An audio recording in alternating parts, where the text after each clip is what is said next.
Okay, today we're going to remove the belt on this Technics M18 stereo cassette deck. It's a really nice cassette deck, really nice shape. Nothing wrong with it, no rust or nothing, no dents.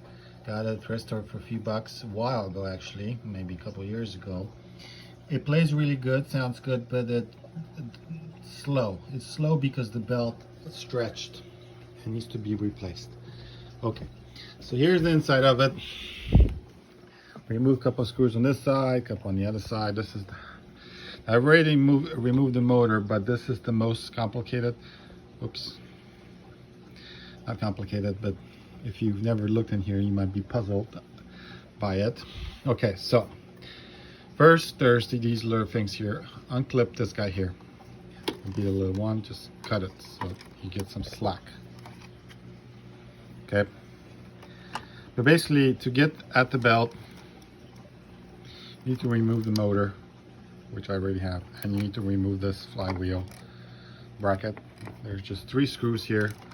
There's one here, here, and here.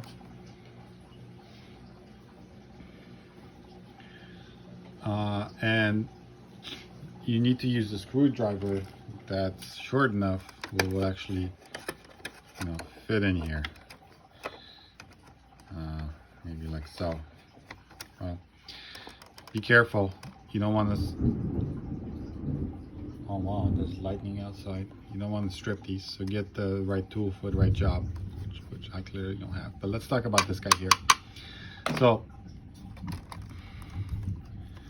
this guy is like this in here. There's a screw. Okay, try to put this somewhat back in. Okay. There's a screw here at the bottom that has this wire attached to it for grounding reasons, I believe. So this is easy. You just put a screwdriver in, get something long enough like this guy. This is exactly what I use. Comes out. The screw is small. No big deal. Take this out first, or maybe last. That doesn't matter, actually. Okay. This thing here, bend these tabs here, bend these corner tabs, this guy here, inwards a little bit this way. Same thing with this guy. Okay, just a little bit, not a lot. And then take this thing, put one of them on top of this rail and the other one underneath it, and then squeeze it, and this will pop out. Okay, now the top piece will pop out. There's another tab in here. This thing. Push this down with the screwdriver when it's in there. Push it down.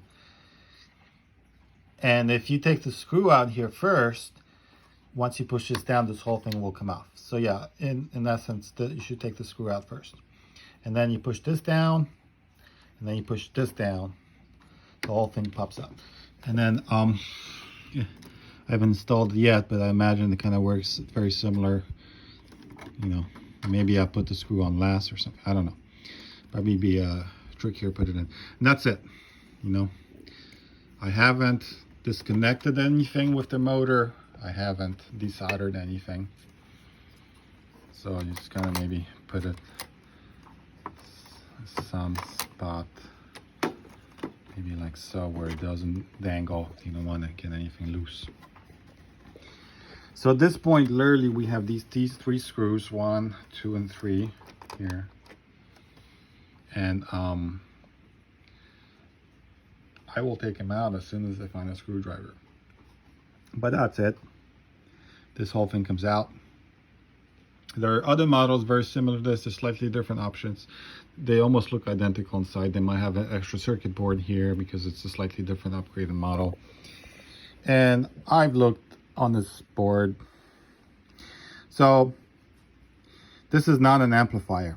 There's not a lot of heat going on here on the circuit board, so you shouldn't see any brownings like some amplifiers. Over time, the circuit board could discolor, especially around something, around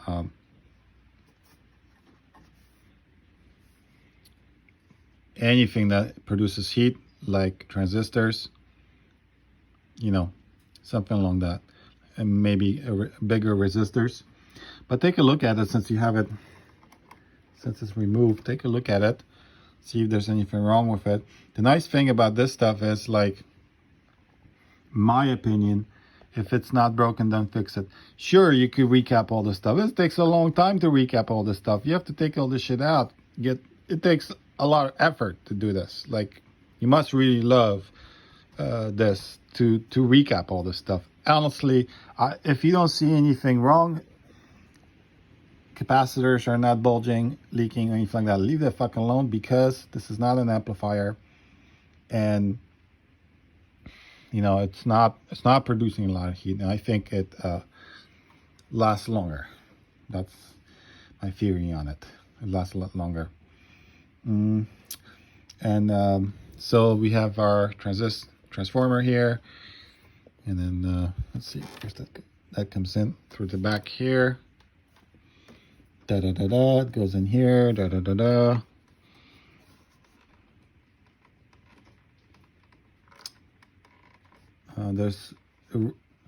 It's getting rectified around here somewhere. I don't know where.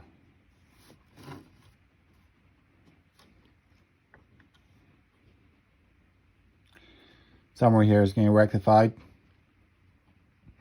And that's it. Everything else, as far as the integrated circuit, that's all part of the tape playing and the equalizer and stuff like that, volume knobs and stuff like that. Like I said, this is just playing a signal versus reproducing a low-level signal from a tape that goes into an amplifier. There's no amplification happening here.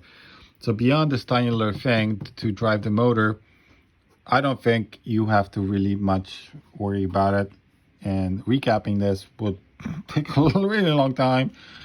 So for the most part, what I'm trying to say is, if you find something like this in a thrift store, I'm almost positive you have to replace the belt, because these belts, even if it wasn't used at all, even if you found a brand new unit, because they just stretch over. This materials don't last forever. The fact, you know, they just stretch. And you have to replace them, and that's about it. The nice thing about it is that there's just one belt here. It's this guy. Here, at least, I see the main belt looks beefy. I see another belt here. That's probably for, like, the counter. The counter, yeah. The counter has a belt, but that one's good. I'm not touching it. It works. And you know what? If it didn't work, fuck it. Sorry, I'm using some language today, but who cares if it doesn't work?